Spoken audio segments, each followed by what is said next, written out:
अच्छा जी, 18.2 में हमारे पास इस अच्छा जी, 18.2 एक्सरसाइज है हमारे पास और इसके क्वेश्चंस है। इसमें हमने डायरेक्ट और इनवर्स वेरिएशन के क्वेश्चंस को सॉल्व करना है।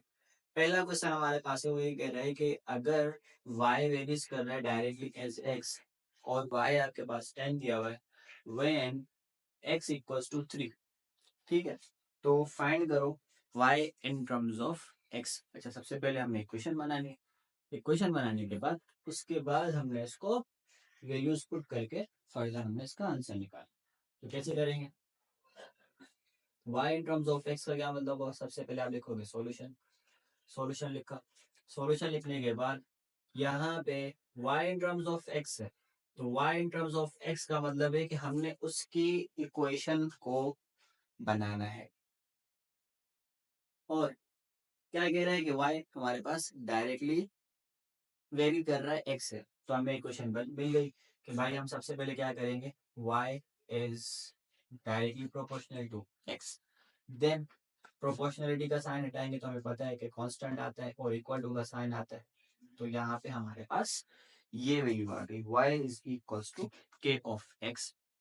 अच्छा जी, ये जो इक्वेशन बनी है इसको हम फर्दर कोई नेम दे देते हैं, ए कह देते हैं फिलहाल। और इस इक्वेशन को क्या कहते हैं? इस इक्वेशन को दूसरे वर्ड्स में कनेक्टिंग इक्वेशन भी कहते हैं। क्यों कहते हैं? क्योंकि ये कनेक्ट करवा रही है ना y को किसके साथ, कांस्टेंट ऑफ प्रोपोर्शनलिटी या कांस्टेंट ऑफ वेरिएशन को x के साथ। ठीक है, यहाँ पे डायरेक्टली था, अब कुछ ना कुछ तो कनेक्ट करवाना था ना, तो हमने क्या किया, यहाँ पे कांस्टेंट ऑफ प्रोपोर्शनलिटी लगा दिया जो कि k इक्वल्स टू y। अच्छा भाई, वैल्यू पुट कर देंगे। y की जगह पे क्या आएगा 10 और x की जगह पे क्या आएगा 3। तो यहाँ से हमें k की वैल्यू मिल जाएगी। तो हम यहाँ पे क्या करेंगे, इसको थोड़ा सा सिंप्लीफाई करते हैं। तो k is equals to x upon, बल्कि x अपॉन y नहीं होगा, y अपॉन x होगा। क्यों? क्योंकि k यहाँ मल्टीप्लाई हो रहा है, इस साइड जाके दूसरी साइड जाके क्या हो जाएगा, डिवाइड हो जाएगा।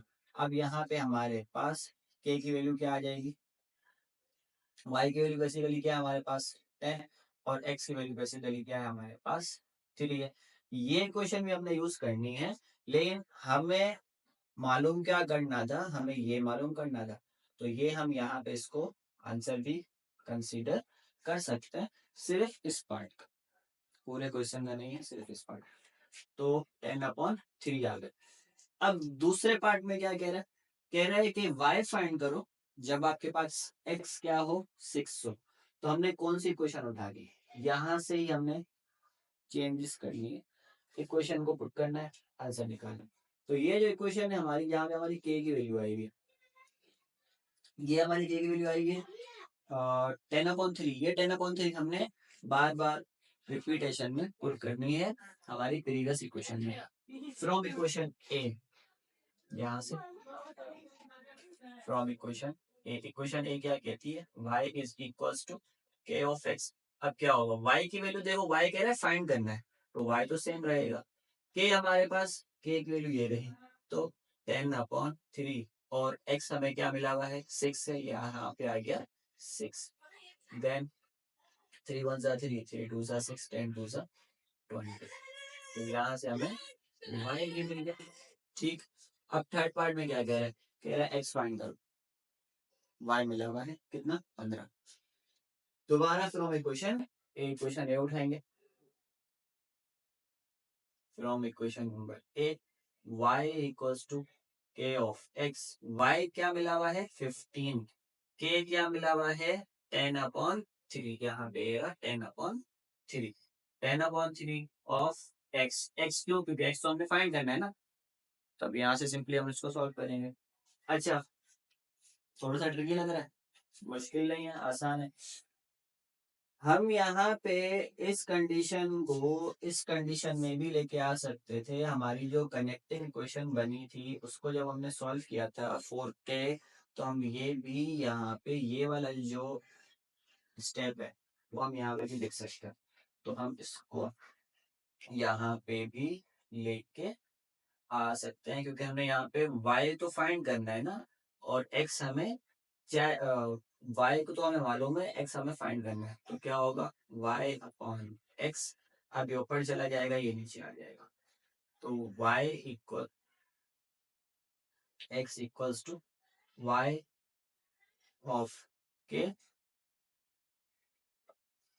अच्छा जी, यहाँ पे क्या हो जाएगा, x ऊपर आ जाएगा और y अपॉन के हो जाएगा। ठीक है, क्योंकि x फाइंड करना है। तो ये आ जाएगा x इक्वल्स टू y, कितना है हमारे पास 15, k कितना है हमारे पास 10/3, 10 डिवाइडेड बाय 3। ऊपर ले जाओ, मैं इसको इस साइड पे कर रहा हूँ। ऊपर ले जाओगे तो 15 मल्टीप्लाई बाय 3, नीचे आया 10। टेबल अप्लाई करो। जब हम यहाँ पे टेबल अप्लाई करेंगे तो क्या होगा, यहाँ पे x आएगा। जब टेबल अप्लाई करेंगे तो क्या हो जाएगा, 3 एंड देन 2, 3 3 ज़ा 9, 9/2। तो x की वैल्यू हमारे पास यहाँ से क्या आ गई, x is equals to 9 divided by 2। ये हमारे पास इसके फाइनल आंसर्स। अच्छा जी, अब हमारे पास सेकंड क्वेश्चन है, तो बिल्कुल सेम ही है, क्वेश्चन नंबर 1 की तरह है, लेकिन यहाँ पे थोड़ी सी वर्डिंग चेंज है। पहले क्वेश्चन में हमारे पास था इफ वेरीज, यहाँ पे प्रोपोर्शनलिटी का साइन नहीं दिया हुआ था पहले क्वेश्चन में ना, यहाँ पे प्रोपोर्शनलिटी का साइन दिया हुआ है। और थोड़ा सा आगे क्या चेंज किया हुआ है, यहाँ पे चेंज किया हुआ है कि यहाँ पे कनेक्टिंग दिया हुआ है। लेकिन जब आप पहले क्वेश्चन का पहला पार्ट देखो तो वहाँ पे डायरेक्टली प्रोपोर्शनलिटी का साइन दिया हुआ था, यह लिखा हुआ था कि y in terms of x। ठीक है, वही काम करना है। क्या करेंगे, सबसे पहले कनेक्टिंग क्वेश्चन बनाएंगे। तो कनेक्टिंग क्वेश्चन कैसे बनती है, हमें पता है कि v is directly proportional to t, क्योंकि डायरेक्टली प्रोपोर्शनल है। फिर हम यहाँ पे जब प्रोपोर्शनलिटी का साइन हटाएंगे तो हमारे पास क्या आ जाएगा, k आ जाएगा। कनेक्टिंग कांस्टेंट ले लो, कनेक्टिंग प्रोपोर्शनलिटी या का कांस्टेंट ऑफ प्रोपोर्शनलिटी कह लो, कनेक्टिंग कांस्टेंट भी आप इसको कह सकते हो।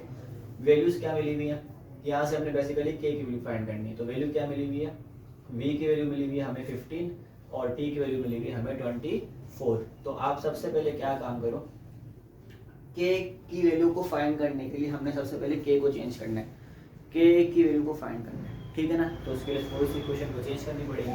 क्या करेंगे, k is equals to, multiply हो रहा है यहाँ पे डिवाइड हो जाएगा v upon t. k is equal to, अब v कितना है हमारे पास 15 है और t हमारे पास कितना है 24। तो यहाँ से हमारे पास k की वैल्यू आ जाएगी। टेबल अप्लाई करेंगे, 3 5 ज़ा 15, तो ये 5 एंड 3 8 ज़ा 24, तो 5/8 आ जाएगा यहाँ पे।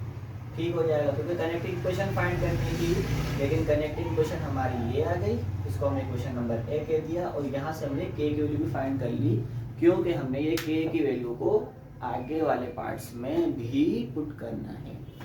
Now come two point number 2। अब क्या करना है, वी फाइंड करना है।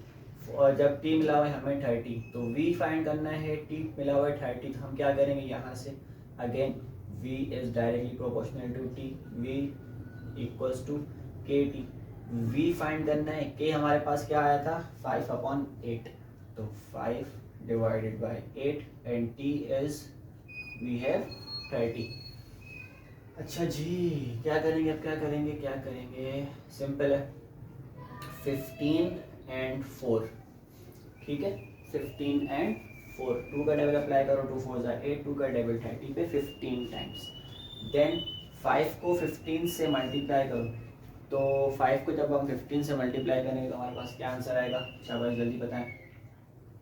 मल्टीप्लाई कर देते हैं यहाँ पे, 15 इंटू 5 25, और 15 1 ज़ा 15 और 75, तो 75 डिवाइडेड बाय 4, ये हमारे पास v का आंसर आ गया। नाउ t फाइंड करना है, तो वही काम करना है, कह रहा है कि t फाइंड करो जब v आपके पास क्या हो 10 हो।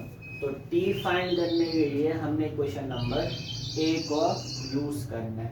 t ऊपर चला जाएगा, k नीचे आ जाएगा। तो यहाँ पे हम लिख देते हैं फ्रॉम इक्वेशन नंबर ए क्या थी, t is equals to v upon t, तो t is equals to v, नीचे क्या आ जाएगा, k आ जाएगा, क्योंकि जब ये ऊपर चला जाएगा t k के पास तो k मल्टीप्लाई में था, अब डिवाइड में आ जाएगा। अब क्या करेंगे हम यहाँ पे, t फाइंड करना है, t सेम, v हमारे पास 10 है, k हमारे पास कितना है 5 अपॉन 8, तो 5 डिवाइडेड बाई 8, ऊपर ले जाओ इसको, t is equals to 10 into 8, नीचे क्या आया 5, 5 1 ज़ा 5, 5 2 ज़ा 10, t इज इक्वल्स टू 2 8 ज़ा 16। तो ये हमारे पास ओवरऑल इसके इक्वेशन नंबर 2 के आंसर्स आ चुके हैं। ठीक है।